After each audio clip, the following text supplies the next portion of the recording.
Ils ont entre 18 et 30 ans. Filles ou garçons, tous ont un objectif commun, l'autonomie financière.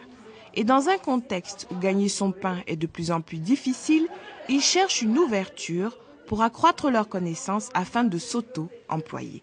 Depuis 1992, une association existe pour les aider. C'est un ami qui m'a passé l'info. Et aussitôt, je suis passé à la délégation où tout de suite j'ai déposé un dossier qu'on demandait et j'ai été appelé. J'ai eu l'information par une association à Biémassi.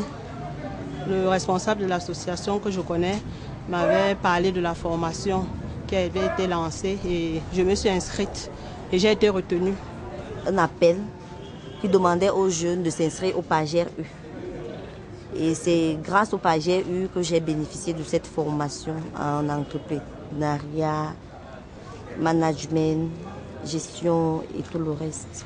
Moi, je suis en zone rurale, en Tui, du côté d'Ntui.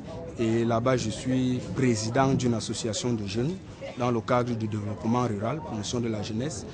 Et je suis constamment avec le délégué de la jeunesse, délégué départemental qui est très dynamique et avec qui donc nous travaillons. Et lorsque les communiqués arrivent, je suis normalement le premier jeune qui devrait être au courant de tel projet. Donc c'est dans ce sens que j'étais au courant. Il ne s'agit pas seulement de dénicher la clé pour un avenir meilleur, encore faut-il assimiler les connaissances requises. Car devenir entrepreneur, fût-ce d'une petite structure, cela s'apprend. C'est une formation qui tourne autour de la culture entrepreneuriale et de la gestion. En fait, les jeunes, dans le programme d'appui à la jeunesse rurale et urbaine, ont besoin d'être renforcés, ont besoin d'un minimum pour se mettre en entreprise. Donc, la culture entrepreneuriale qui leur manque souvent, et même les outils de gestion, nous sommes chargés de le leur donner, c'est-à-dire qu'au bout de notre formation, ils doivent avoir un plan d'affaires ou un business plan comme on l'appelle, et ils doivent avoir les outils qui vont leur permettre de gérer de mettre en place déjà l'entreprise et de la gérer tout au long de la vie de l'entreprise. Vous avez aussi une bout d'améliorer, et même puisque c'est nous qui faisons l'accompagnement avec vous sur le terrain, ça peut permettre quand on va aller cette fois-là d'améliorer comment il faut procéder pour... Oui, nous allons reprendre, puisqu'il faut que nous comprenions qu'est-ce que vous nous avez, comment est-ce que vous nous avez compris, est-ce que c'était bien compris, j'arrive à Bafia, ou alors les membres de mon ont déjà terminé leur plan d'affaires. Les jeunes ont été répartis en 3 groupes. Nous avons ceux qui sont dans l'agriculture et l'élevage. Nous en avons qui sont du groupe de l'enseignement supérieur et puis les nôtres, ceux de notre groupe, qui sont des divers métiers. Et là, on a à peu près 7 filières de formation. Comme c'est des formations transversales, la culture entrepreneuriale ou l'entrepreneuriat tout court, c'est une formation transversale. Donc, les 7 filières, nous arrivons à les gérer aisément, sans problème. Le seul problème qu'on peut avoir, c'est surtout que c'est un groupe hétérogène, avec des niveaux très très différents. Et c'est à nous maintenant, avec l'expérience et l'expertise dans le secteur, de pouvoir ramener les connaissances au niveau de tout le monde. La formation est difficile en raison des différences de niveau. Ces jeunes viennent d'horizons divers. Certains étaient en échec scolaire et pour les enseignants, le message ne passe pas toujours aisément. Les enjeux, c'est de voir le taux de chômage réduit dans ce pays, d'occuper les jeunes, de donner aux jeunes des outils pour les préparer à leur insertion socio-professionnelle et surtout pour le cas particulier de ceux qui ont le potentiel entrepreneurial, de pouvoir créer leurs entreprises, de mettre en place leurs entreprises et de jouer complètement leur rôle d'acteur de développement socio-économique du pays. Non, vous dites quand même pourquoi. Est-ce que c'est la pertinence, c'est la méthodologie qui vous a empêché de comprendre? Est-ce que c'est l'approche, enfin je ne sais pas, peut-être que c'est les termes qu'on a utilisés, surtout que le groupe est assez hétérogène. par rapport aux différents niveaux. Peut-être qu'on a utilisé des gros mots, encore que je pense que nous faisons assez d'efforts pour être comprises par tout le monde. Pour l'instant, nous sommes dans la phase d'évaluation, comme vous l'avez vu tout à l'heure. Nous essayons de voir est-ce que les jeunes ont bien reçu ce que nous avons donné.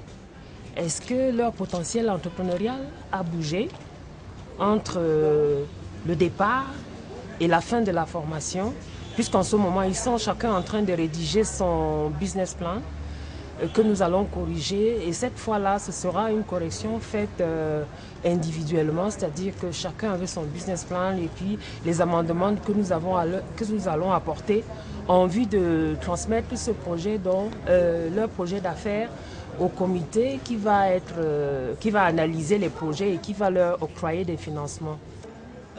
Ici, nous sommes en train de faire la formation entrepreneuriale. Donc, en fait, on nous inculque les notions d'un bon entrepreneur. Qu'est-ce qu'un bon entrepreneur? Ses qualités. Il doit connaître ses faiblesses. Et on nous donne les voies et moyens pour pouvoir relever nos faiblesses. Sur le terrain, il était question qu'on nous forme chacun dans sa spécialité. Comme je suis dans la restauration et particulièrement dans la rôtisserie, je faisais du poulet, du porc et quelquefois du poisson. Je suis dans le domaine de la sonorisation parce que comme je suis promoteur de jeunes, promoteur numéro 1, je peux dire, de la jeunesse là-bas, donc je sollicite très souvent les services de la sonorisation.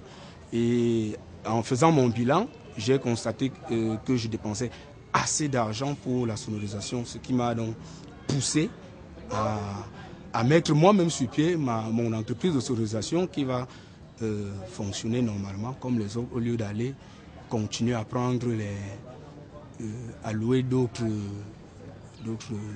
entreprises.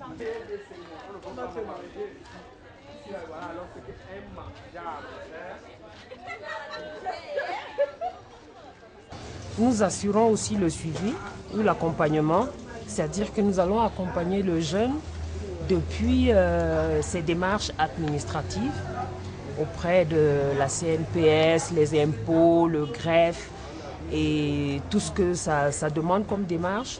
Et ensuite, nous allons les aider à s'équiper.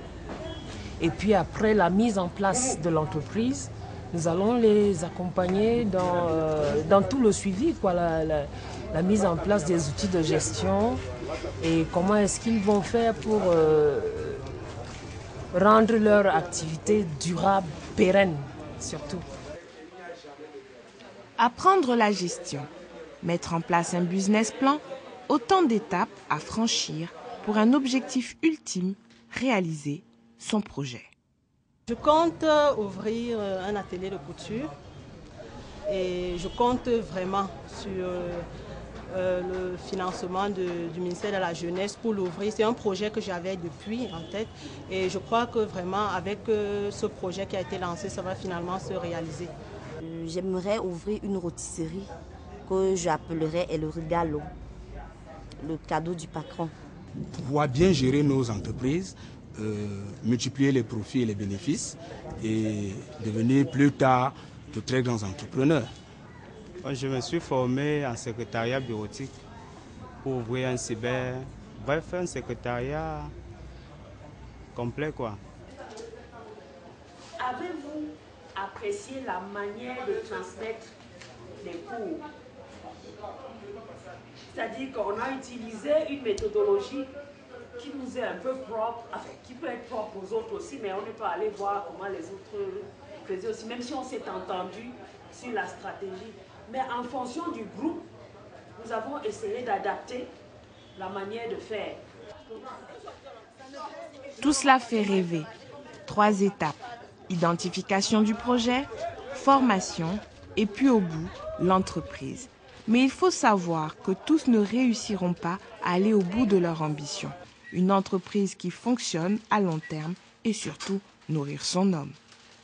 Pensons que les activités peuvent tenir pour certains et pour d'autres, ils ont besoin qu'on les assiste vraiment presque au quotidien. Parce que comme je vous ai dit au départ, c'est un groupe très hétérogène. Et il y en a qui comprennent aisément et d'autres pas. Il faut répéter, il faut faire beaucoup d'exercices. Et comme l'appropriation est très importante, parce que sinon, ils auront fait une formation qui ne va pas leur servir. Donc, ils en ont besoin pour gérer leur entreprise au quotidien. Donc, ceux qui sont pas encore à la hauteur, mais qui sont obligés de produire un plan d'affaires, nous allons les assister pour le faire. Ils sont obligés de le produire. Nous serons obligés d'insister un peu plus dans l'accompagnement auprès de ceux-là. Les niveaux sont vraiment très différents, effectivement.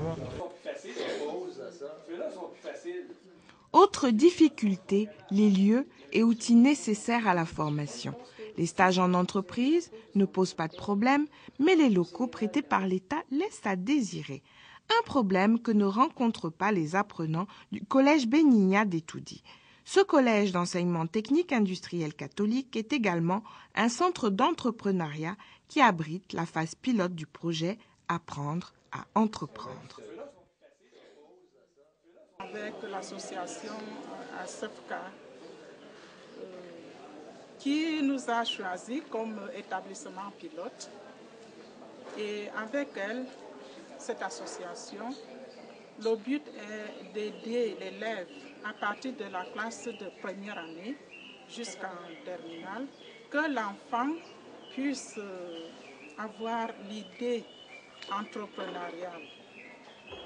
C'est-à-dire à partir des enseignements que nous dispensons au collège, cet élève puisse à la fin, après 4 ans ou 3 ans, ou après le bac, créer son entreprise.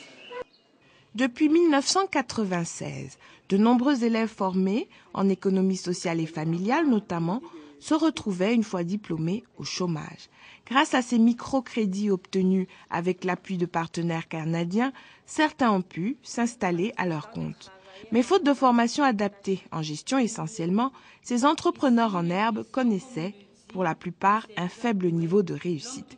De ce constat est née la conviction de la nécessité de faire évoluer les programmes d'enseignement pour former les jeunes à l'entrepreneuriat avant qu'ils ne soient diplômés. Un avantage indéniable dans ce projet, c'est d'avoir une association qui comprenne bien les particularités de l'entrepreneuriat et du développement d'entreprises, parce que l'ASEFCA a déjà baigné dans un environnement comme celui-là pour aider des jeunes à créer leur propre emploi, créer de petites entreprises. Alors c'est à leur demande qu'on est ici, si on veut. Ils sont les initiateurs de ce projet canado-camerounais pour développer les qualités entrepreneuriales, pour développer un programme en démarrage et gestion de son entreprise. Et l'ASEFCA est d'une aide et d'un support sans faille. Alors, on est très, très heureux d'être associés à l'ASEFCA. Ici, nous avons par exemple les Lions indomptables qui passent lors de leur CAN, la CAN 2008. Nous avons ici le handball de l'Angola bousculé à l'hierarchie mondiale. La collecte des faits de société exécutée par le groupe 5 nous a permis d'avoir une idée de groupe, ce qui nous permet de travailler rapidement, de partager nos idées et de discuter, d'avoir des informations sur ce qui se passe dans notre pays. Et nous avons pris certaines informations comme coup de griffe qui étudie le problème de produits de denrées de base dans notre pays. Le projet a débuté, je pense, en novembre 2006, se terminera au mois de mars 2011. C'est un projet qui est échelonné sur plus de 4 ans et permettra là, de faire différents aspects au niveau de l'entrepreneuriat. Concernant les évaluations du projet, il y a actuellement des évaluations annuelles et même pratiquement 3 fois par année pour voir le progrès de tout ce beau projet. Donc, à la fin des différentes étapes, là, il y a une évaluation d'où on est rendu dans ce projet. Pédagogique de récupération des vieux journaux. Alors, pour en faire un catalogue, pour découper et les coller. Et les faire voir à des personnes étrangères qui viennent souvent les regarder. Voilà. Voilà une utilisation originale. On peut aussi utiliser les vieux journaux en fabriquant des chapeaux, surtout pendant la période des fêtes de fin d'année. Oui. Oui, et les vendre, faire aussi des guirlandes avec. Oui. Choisissez d'abord les rubriques, soit la politique, soit la santé, soit le sport, etc. Vous choisissez chaque groupe. Une fois que le point vous allez approuver une activité, vous lèvez la main et nous dit voilà.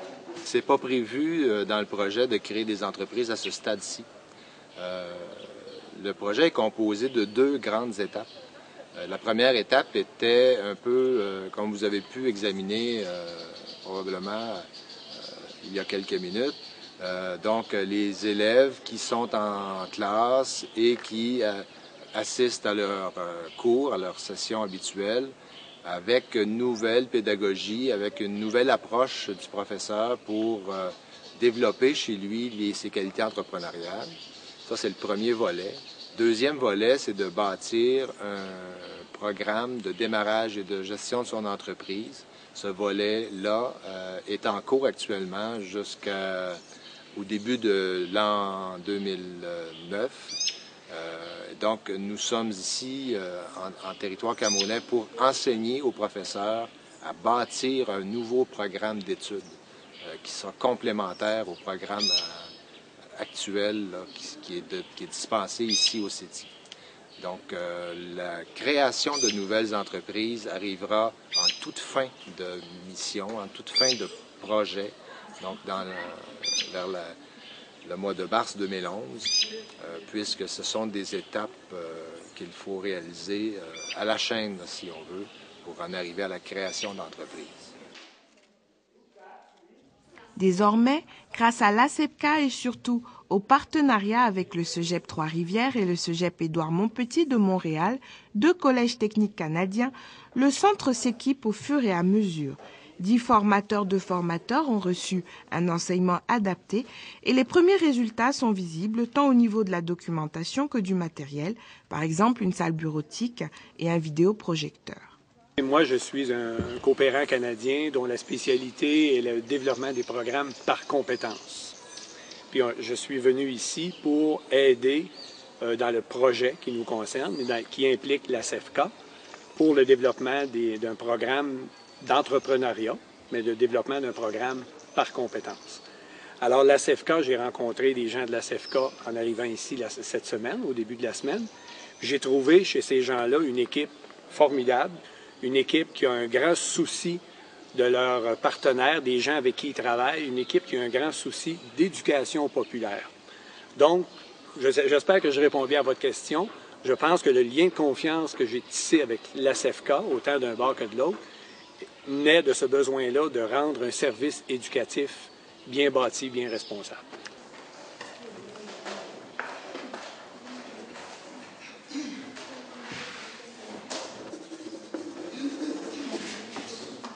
Contenant de nombreuses informations. Écoutez, les situations africaines sont éventuellement un peu différentes quand même des situations canadiennes en termes à propos des femmes, mais on a vécu beaucoup de problèmes au Canada avec l'intégration équitable des femmes dans le marché, dans l'emploi et tout. Mais ce que je retrouve, moi j'adore travailler avec des femmes. D'ailleurs, je suis le père de 3 filles, donc je vis avec 4 femmes si j'inclus mon épouse. Alors pour moi, la présence féminine, j'ai beaucoup de collègues féminines aussi. Ce que je trouve de travailler avec des associations de femmes, avec des femmes, c'est que souvent les femmes sont très organisées, sont naturellement méthodologiques, sont naturellement structurées et ont une grande empathie naturelle aussi.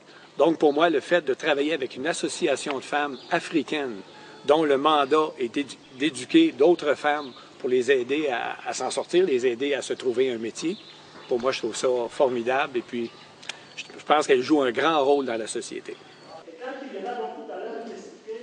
La nouvelle approche pédagogique entrepreneuriale place l'élève au centre de l'apprentissage. Il est acteur de son avenir et à terme, une fois les concours de sélection des projets des jeunes diplômés lancés, pourra bénéficier d'une aide pour monter son entreprise. Les parents d'élèves sont ravis et rassurés. La CEFSCA, c'est un organisme que nous avons souhaité depuis semer un partenariat avec. Et la CEFSCA est venue ici nous apporter un petit plus, pour ne pas dire un grand plus, parce que le projet que nous avons n'est pas encore réalisé entièrement. La CEFSCA nous a amené un petit plus par l'éducation d'abord de nos enseignants qui ont appris à enseigner aussi les autres.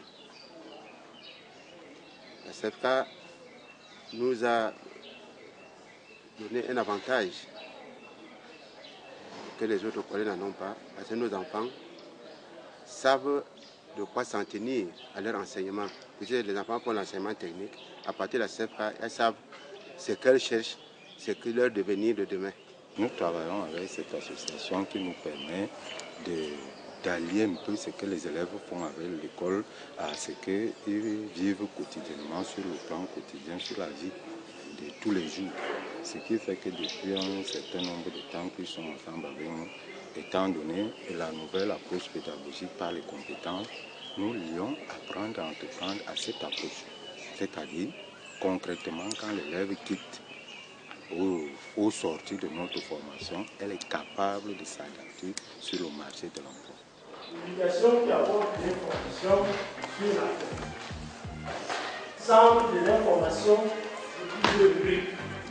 Sans protéger les cadres de pratique à la télé. Qu'est-ce que l'on fait d'autre? La santé, les faits de société, tout ceci. Beaucoup de choses ont changé. Elle a changé. À partir du moment où on a assisté à certains séminaires, à des séminaires d'entreprendre à entreprendre, l'enfant à la maison ne se repose pas. Elle sait qu'à travers la CEFSCA, elle peut travailler seule pour gagner son pain. Il y a des moments où, quand elle, par exemple les week-ends, elle prend sa machine pour travailler et c'est grâce à cette association. Le projet concerne dans un premier temps le collège Benigna. Le CETI Benigna est un établissement de référence en ce qui concerne notre branche de l'économie sociale et familiale. C'est entre autres une des raisons principales qui nous a fait choisir cet établissement pour abriter notre phase pilote sur le projet Apprendre à entreprendre. Et là, nous avons commencé il y a 1 an et demi. Notre projet a 2 phases essentielles. La première phase, c'est celle basée essentiellement sur la culture entrepreneuriale. Il s'agit pour nous de donner aux jeunes des attitudes et des aptitudes en vue d'avoir des comportements qui leur permettent plus tard de créer leur entreprise. Parce que l'entrepreneuriat, en fait, c'est le fruit de la culture entrepreneuriale. Et qui dit entrepreneuriat dit un certain nombre de qualités qu'il faut conférer aux élèves, aux jeunes. Nous en avons choisi que 7, les plus importantes à notre sens. La curiosité, la créativité, le sens de l'effort, l'esprit d'équipe, l'ambition, l'initiative, entre autres. Et donc, dans la première phase qui nous a amené à confectionner 15 activités pédagogiques entrepreneuriales, nous avons produit donc un recueil d'activités. Maintenant, nous sommes dans la deuxième étape qui est basée sur l'élaboration d'un programme de démarrage d'entreprise en milieu scolaire. C'est-à-dire qu'après la culture entrepreneuriale, seuls des élèves, ou ceux, parce qu'il y a des garçons, qui voudront s'installer à leur propre compte, cette fois-ci vont développer, vont acquérir des outils qui vont leur permettre de créer leur entreprise commerciale cette fois-ci. Et donc, nous sommes là dans le programme par compétences qui vont habiliter les enseignants dans leurs divers enseignements de conférer aux élèves des aptitudes à mettre en place leurs entreprises dans divers domaines d'activité, en tenant bien sûr compte de celles qui constituent leur programme de base. Et comment les démarches administratives pour vous installer en tant qu'entrepreneur et de surtout monter un plan d'affaires, le business plan, puisque c'est ce business plan qui sera présenté au comité du PAGER pour juger de la faisabilité et de la pertinence de votre projet d'entreprise dans un pays. Je suis en train de la résumer rien que pour vous, parce que